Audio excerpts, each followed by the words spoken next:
Dileep Mandal sir, Vanakkam. Really sir, it's a pleasure to speak with you on the show sir. Can I ask a question? Yeah, please go ahead. You also know very well that the reports that North State laborers, especially 15 Bihar laborers were strangled to death in Tamil Nadu, and the Tamil Nadu government asked them to leave the states are rumors. Why should such a rumor spread? Why should some spread it? Uh, I'm speaking here as citizen of Union of India who believes in federal structure and federalism. So it's my core belief that all the citizens of India has liberty to earn their livelihood wherever they can, but still keeping in the mind of the welfare of the native states. So it's very unfortunate and it's heartbreaking to know that such rumors spread and with such a pace, and there are people who actually believe that these rumors to be true, and it's very disturbing actually because Tamil Nadu is a very peaceful state. Who is the people there are very peaceful. They are progressing and they are creating value for the nation. Their contribution to the industrial production and GDP is very high. Tamil Nadu is in fact most industrialized state in India, and it's because of the cordial atmosphere there and the way Tamil people and in Tamil Nadu, especially all the industrialists are doing their businesses. So it's very unfortunate. It's really heartbreaking to know that there are people who still can be carried away, and There are people who believe that such thing actually happened. Now, after the intervention of Tamil Nadu police and Bihar police and both the chief ministers of both the state, MKStalin ji and Nitish Kumar ji and Deputy Chief Minister Tejasvi Yadav, they intervened, and after some of the culprits are booked now, the whole this infrastructure of rumors has now just vanished. Now nobody is there to post those fake videos, old videos from other states like Karnataka and Maharashtra and Rajasthan. Those videos were used to propagate a falsehood that Tamil Nadu is not safe for guest labor and laborers, which was actually never the case. It was not true, and it's good that now good sense is prevailing, and now the glory of Tamil Nadu as an industrialized state, a progressive state, has been reinstated. So now I think that things are moving in right direction. Oh, okay, sir. Based on the social media fake video, the news first appeared in some northern newspapers. After this was raised by the state in the Bihar assembly, don't you think that they raised their voice for the people of the Bihar? Actually, I see politics behind this. Because, DMK is gaining credibility in the north, especially amongst the OBCs after DMK fought the battle for OBC reservation in All India quota in NEET, and also their policy of fighting for the cause of OBC and fighting for social justice. DMK member of parliaments, they raised voice for OBC issues in the parliament. They fought cases in the Supreme Court, especially this DMK legal wing president P. Wilson fought many cases. So there is a goodwill, and that goodwill was increasing in the north. And whenever MKStalin invited leaders from the north, they flocked to Chennai. So I think some North Indian leaders and some of the influencers here also, they got disturbed and they wanted to create an idea that would have actually disturbed that the whole making of MKStalin as a national leader.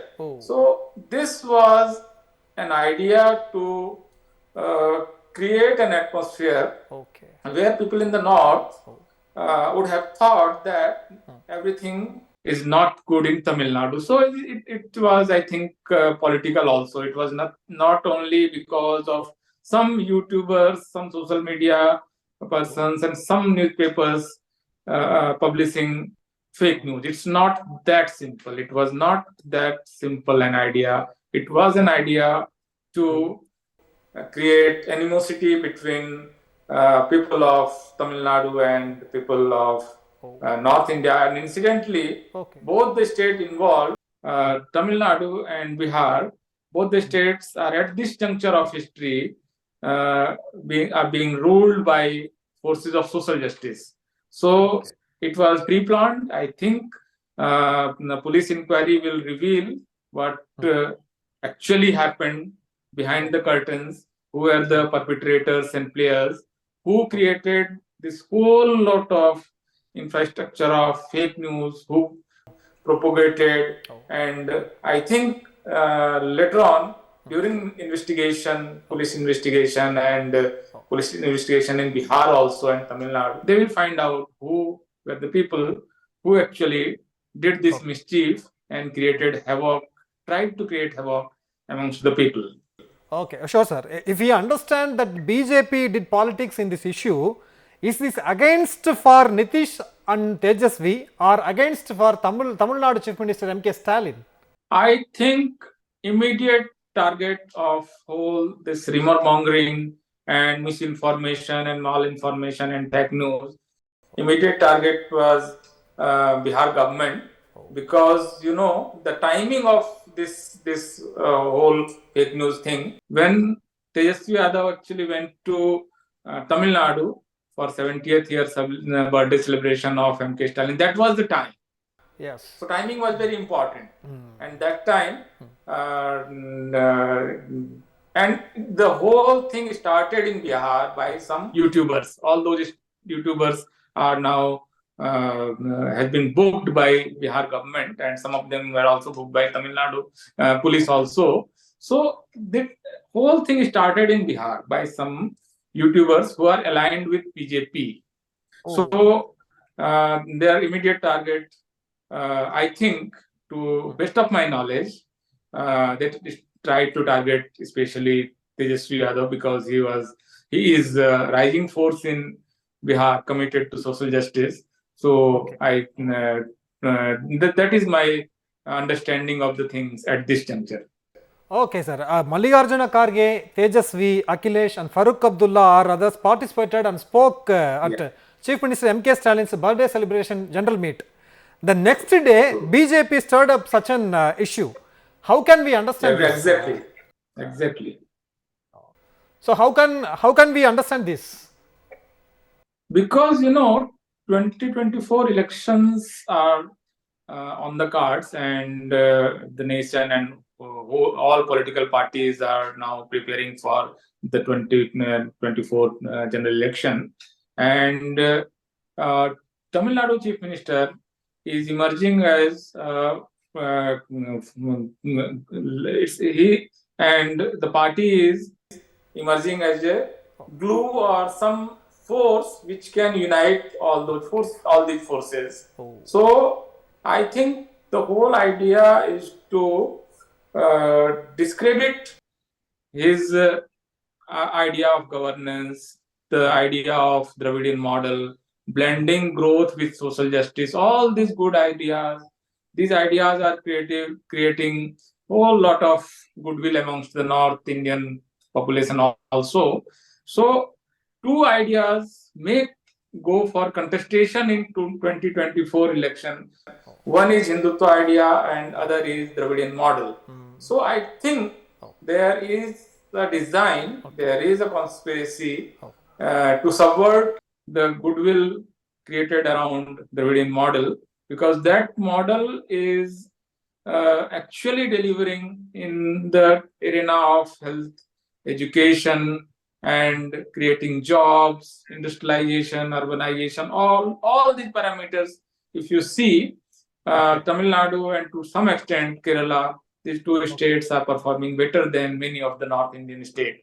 So, to discredit that Dravidian model, that model of blending high rate of growth and social justice, I think this was one of the attempts, and I foresee many such attempts will be made later on also.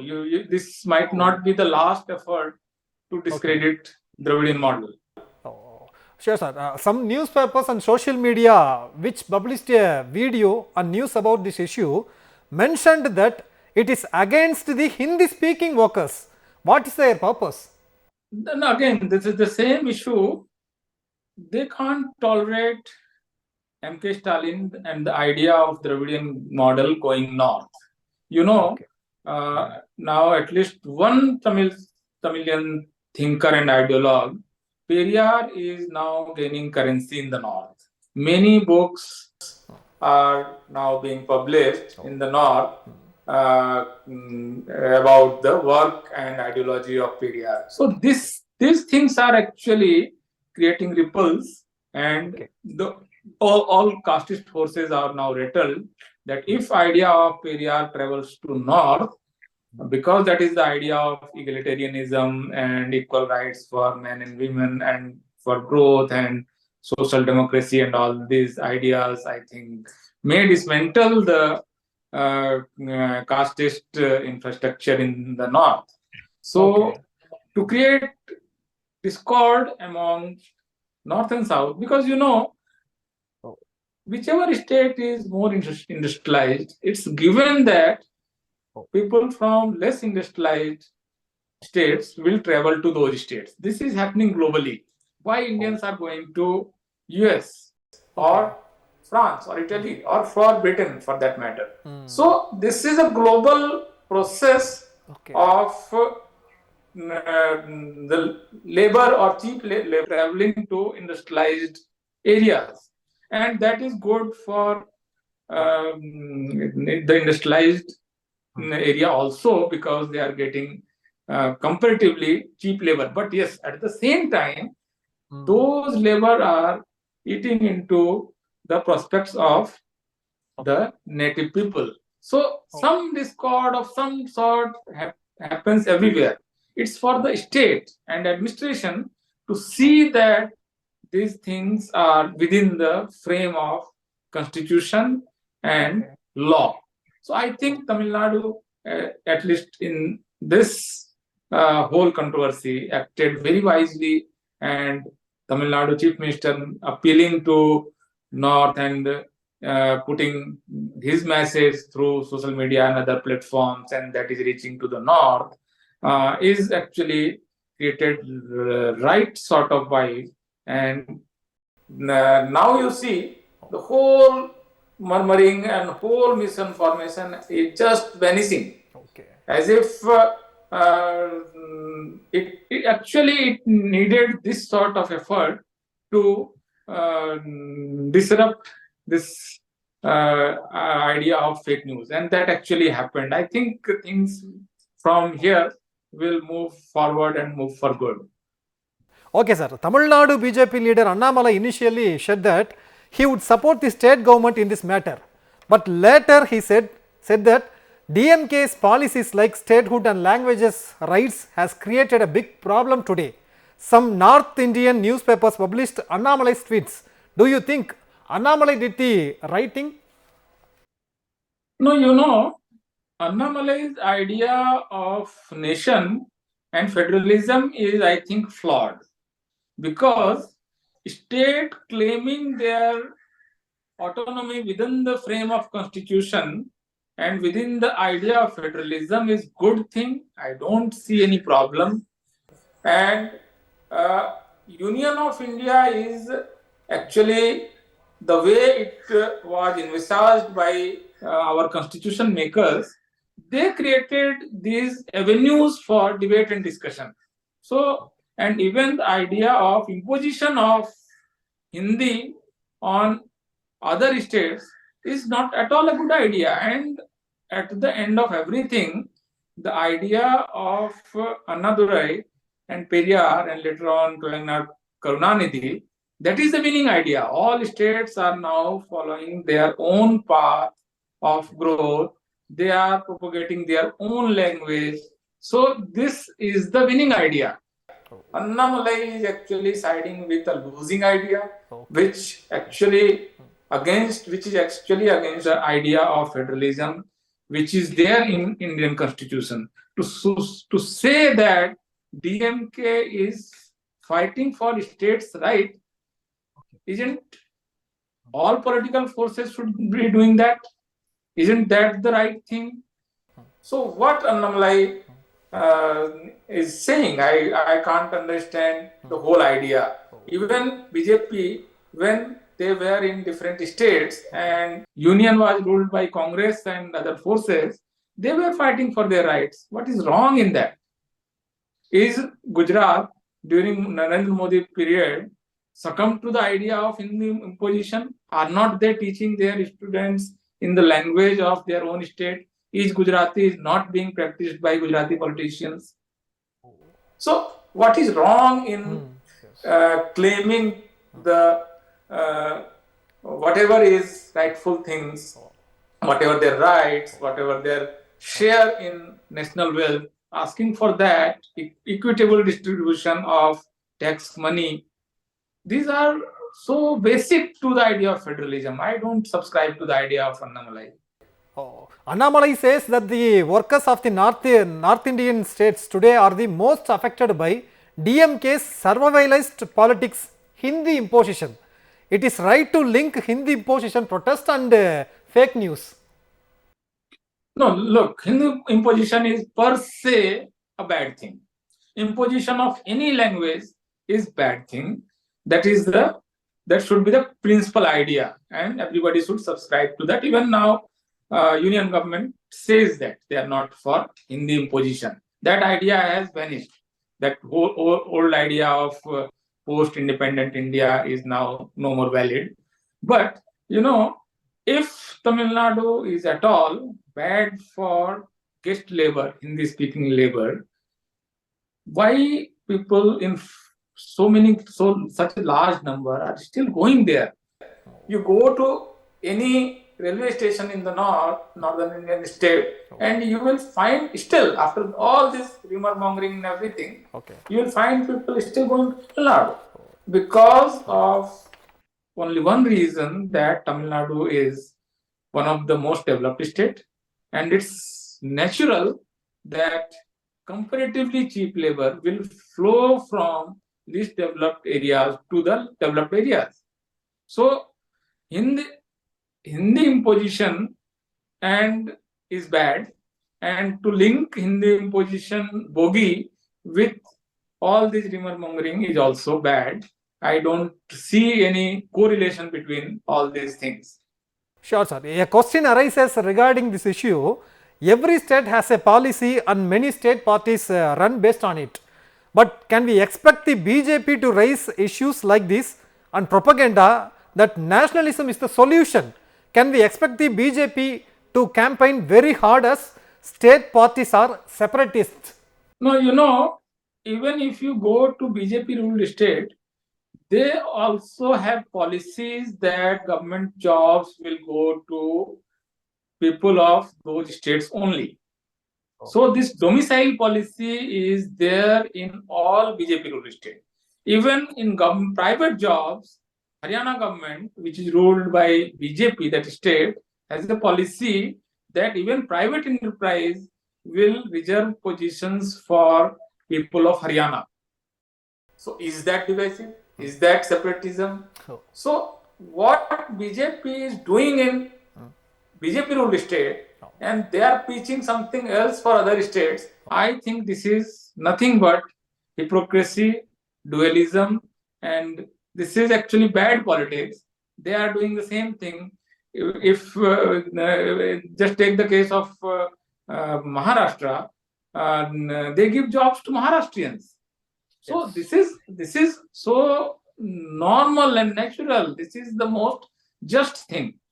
You can't deprive people of your state the fruits of your development. You can't deprive Tamilians, you can't punish Tamilians because for the reason that only people from other states will come and they will prosper. Okay. At the end of everything, every state and people of that state has right to prosper. Oh. So what is wrong in that? Even I see a domicile policy in Jharkhand also. So domicile policy is everywhere.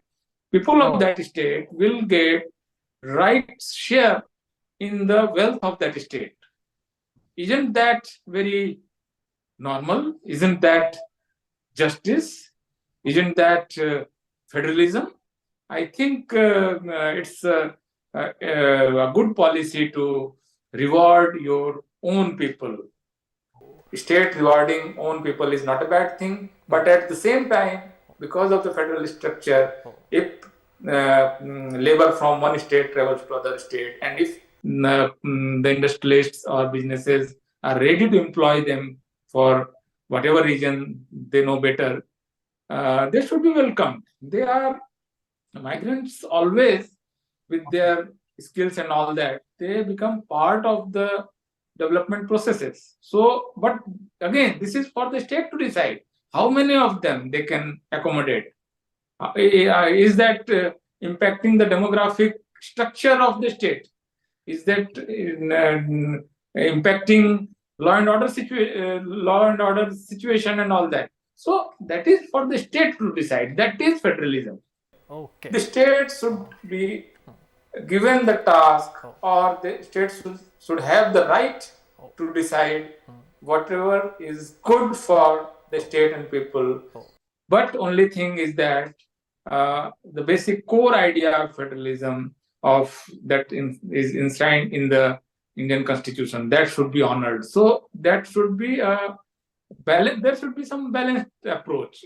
And I think all the states have the right to formulate their own policy. Okay, sir. Although it is a rumor, but some people still believe this news. So that BJP political calculation will work because of this issue? I don't see. Now, even I saw all those videos now vanishing from social media. People are now deleting all those videos who are actually, some of they are actually perpetrators of the crime. More and more, a large number of people actually got carried away. Unknowingly, they shared all those videos. Now they know that those videos are 2 years old, 3 years old, from different states, other states. So after this idea that this